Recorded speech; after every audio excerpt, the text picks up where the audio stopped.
Hello guys, thank you for joining. I did say I'll be back on today. And what better time to do a little walkthrough of this Yuletide Tarot than on the 1st of December. I've had this now possibly about a month or so. I got it from Cheryl over at 1S Emporium. I think it was a birthday gift, but I haven't used it because I wanted to keep it until December.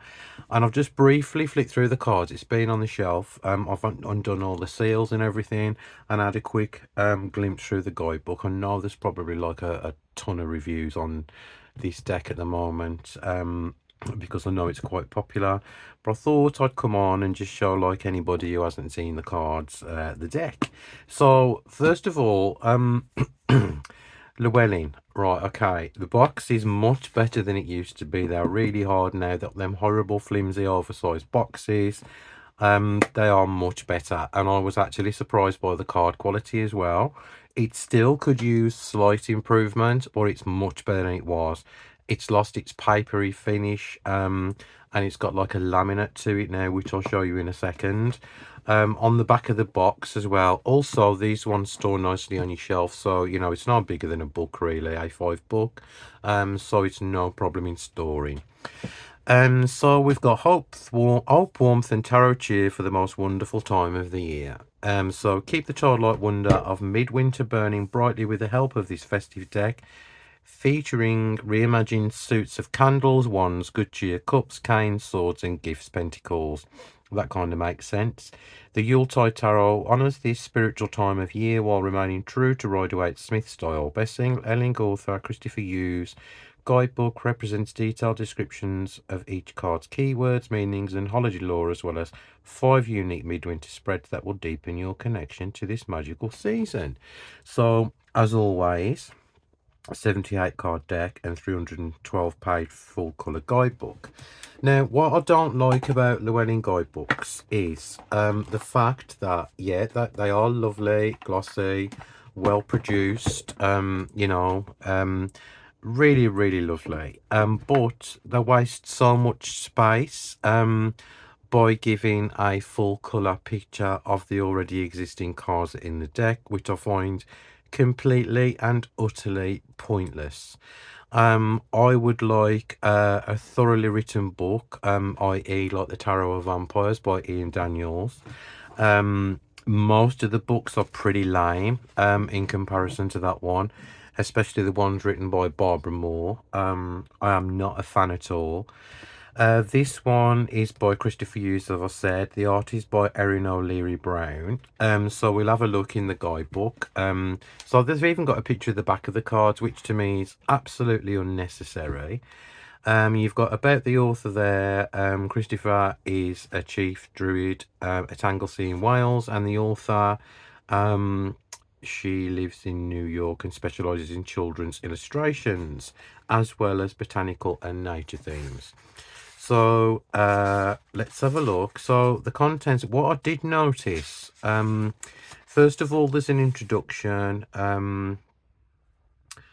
Who's it by? Is it by Christopher? Yeah, I'm not going to read all this out, obviously. The origin of tarot emulates. So that's all kind of generic. The Great Yule Tree. The Major Arcana. And then we've got like the changes of the names. So obviously the Fool is the Child, the Magician is the Magus, High Priestess is the Mary, Lloyd, yeah, Clwyd, I can't remember how to pronounce it now. The Empress is Matrona. So some of these have got like British pagan names, European pagan names, which is really, really cool because we don't see many decks like this. Christopher is the author of the Celtic Tarot, which I don't have. So we've got the child, which is the Fool, and we can see obviously the child is gazing through the fireplace, waiting for Santa Claus in wonder and amazement. I doubt whether he's going to try his luck and climb up there, but you never know. So you've got basically an explanation of the card as usual and the divinatory meaning. One thing I did notice as I've just I'm gonna have to backtrack. So one of the cards is actually this is a kind of folklore tradition in the UK. And there is kind of a little the Mary Lloyd is a Welsh midwinter custom of bardic battle, where the skull of a horse top, a white robe is animated and carried from house to house and pub to pub. So there is kind of a little tiny weeny bit. But you know, as I said, I am really, really disappointed in the guidebook, because there could have been a lot more folklore than there is, instead of using this, like, you know, wasted space to show the illustration on the left hand side. And as I've said, Llewellyn have got a history of doing this. And yeah, it's completely pointless. I mean, Christopher is a brilliant writer. I mean, I don't know whether anybody's aware of his works, but I've enjoyed some of his books over the years, and there could have been a lot more information in this book, to be honest.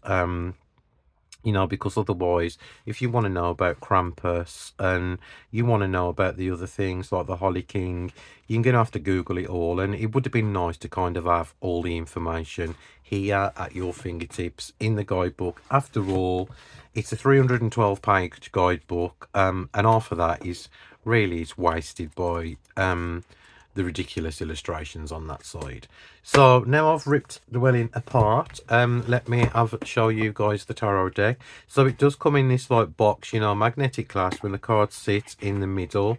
They do come in cellophane, and they do pull out with this tab, which is kind of cool. But like, I mean, again, you know, I loved Llewellyn back in the day when it was just in a little box with like a tiny like kind of book as well, bit better than a little white book packed full of information. So I do find this kind of like packaging kind of unnecessary, in all fairness. So onto the cards now, because that's the main thing we're here for. Cardstock, as I said, it is much better than it used to be. It actually springs back almost. I haven't got an old kind of Llewellyn deck with me to show. It is kind of got this laminated, you can see the reflection of my ring light on there. But it's not horrible, it's not terrible, you know. It's a lot thicker than it used to be. I should imagine it wears well. I mean, my friend, she actually dropped her Hidden Tarot of the Hidden Realm on the floor, and one of the cards tore, and that was on that basic like kind of like papery cardstock.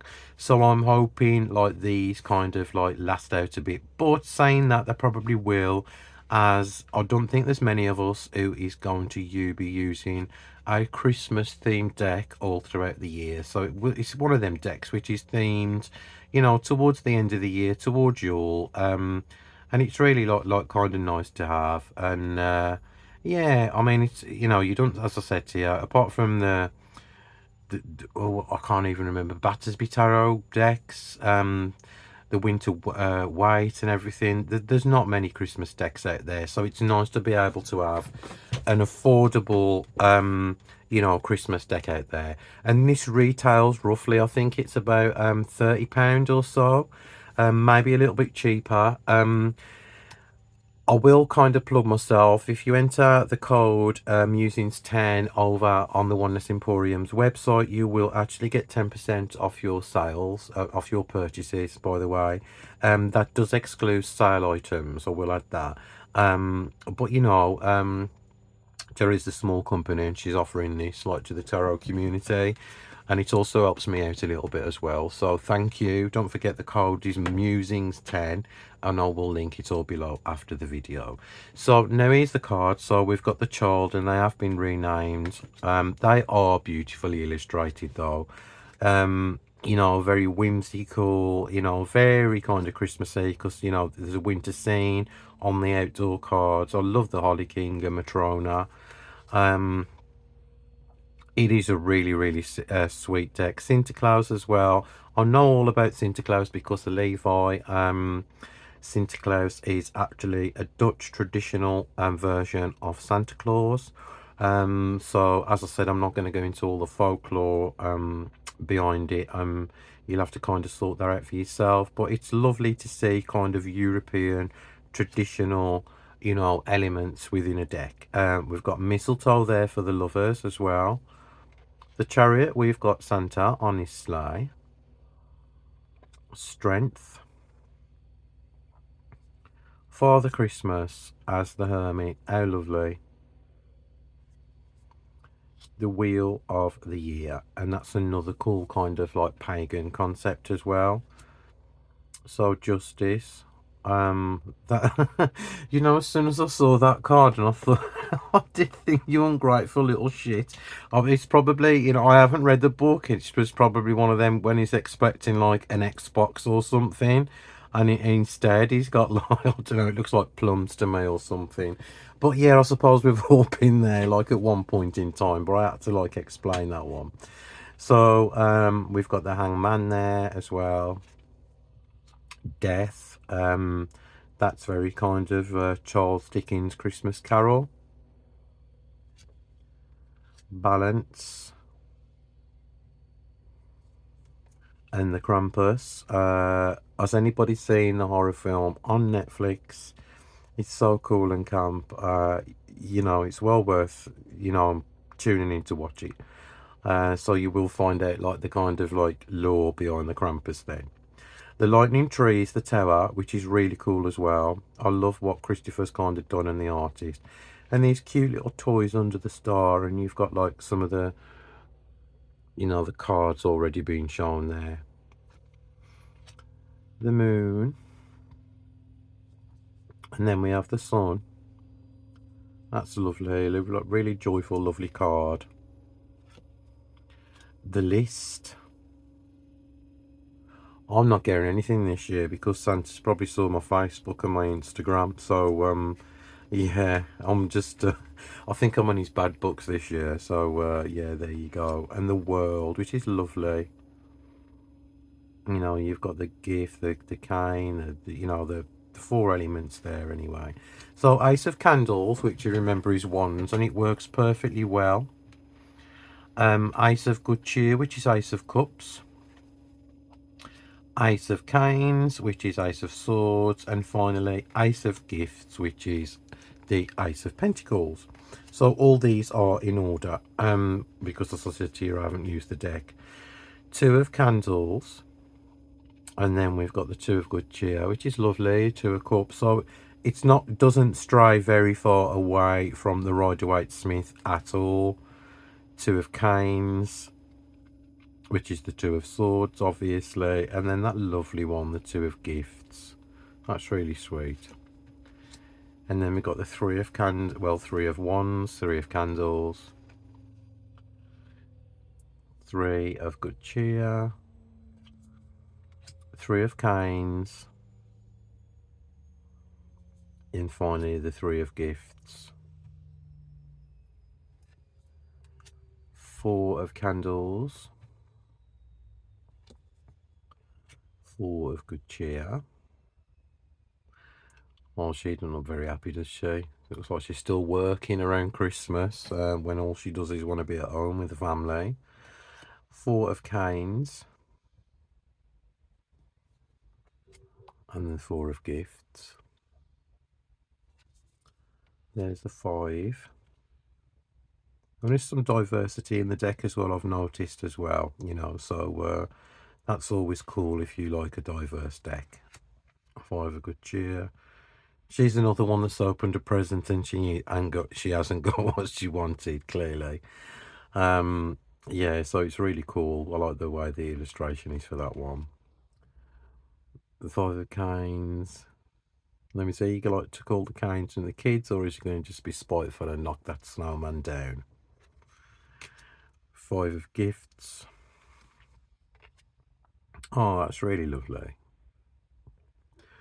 Yeah, it's like, you know, it's nice, got like Christmassy vibe, you know, like traditional Christmassy vibe to it as well. You know, it's very kind of whimsical and nostalgic. So yeah, I mean, Christmas now isn't like Christmas the way it used to be. And so this will be a deck to kind of, I don't know, like kind of evoke happy memories, I think, as well. You know, when we all like stayed with our family and our grandparents and there was the big tree. Now we lead such busy lives and it all seems to be just over in the one day now. But I do really, really love it. It's a really lovely deck, so sweet and gentle and very kind of inoffensive. And that one there, it's like, I just, sometimes I have these thoughts come to my mind and I shouldn't really share them, but that reminds me of like when everybody was snatching the toilet rolls off the supermarket shelves when COVID was around. Remember, guys? How can you ever forget that? The Seven of Gifts. And there we have the Eight of Candles. I actually love the way the suits have been changed. It really does like kind of like flow really, really well. And I also like the way that Llewellyn put the decks in order as well. So you've got all the 4 8s together, 4 7s and so forth. It's kind of nice. Love that image as well. Oh look, the bottom's come out of his bag.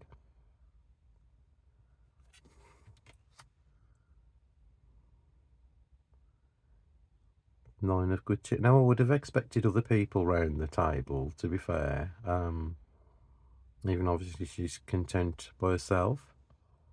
But yeah. It's like it's getting slightly drunk after all the family's gone on. That's what it is, I think. Nine of Canes. Nine of Gifts. Tens. Look, the really, really lovely illustrations. And finally onto the Ten of Canes. And oh, sorry, no, we're not. We're on to the Ten of Gifts. So now we're on to the courts. What I've noticed, look, when I've found the cards out, you can see that they've used the same kind of living room setting, and all the courts are. So you've got like a living room setting, a kitchen setting, an outdoor setting, I think. And well, we'll have a look, shall we? So there's the King, and then the King of Good Cheer. Then the King of Canes, and the King of Gifts. So yeah, they are kind of all in the same setting. I've just noticed that, but that's not a deal breaker. I would have kind of liked maybe, I don't know, a bit more kind of like movement, I suppose, but that's just me.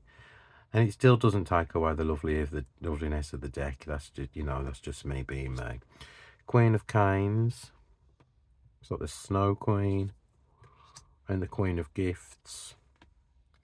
Knight of Candles. Knight of Good Cheer. Knight of Canes. And Knight of Gifts. Then we have the Page. The pages are really good. It's all about being curious, and it's really good, that is like, she's really close to the fire and stretching really high to kind of reach that candle. Page of Good Cheer. So there she is with a punch bowl. Page of Canes. Just finishing off the nose on the snowman.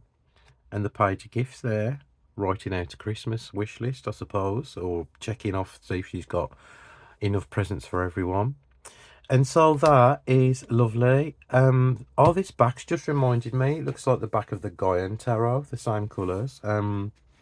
If anybody's got a Llewellyn copy, by the way. So yeah, that is absolutely lovely. Such a sweet deck. It shuffles lovely, I suppose. I haven't shuffled it even. So like I'm a riffle shuffler, so I'm just gonna like shuffle that. Yeah, it's a bit slippy, slidey, but like, it'll wear in. But like, yeah, it's absolutely lovely. Well worth kind of treating yourself. If you're only going to use it for like 4 weeks in the year, it's nice to keep, and it will last a long, long time. So this was a review of the Yuletide Tarot by Christopher Hughes, illustrated by Erin O'Leary Brown. This is available right now from the Oneness Emporium. As I said before, enter the code Musings10 at the checkout over on Cheryl's website, and you will get yourself a 10% discount. So thank you for watching, guys. Truly appreciate your support and all your love. And I will see you Wednesday when I'll be back with a live with Levi. Until then, have a wonderful weekend. Behave yourselves, take care, stay safe, and lots of love. Bye, guys.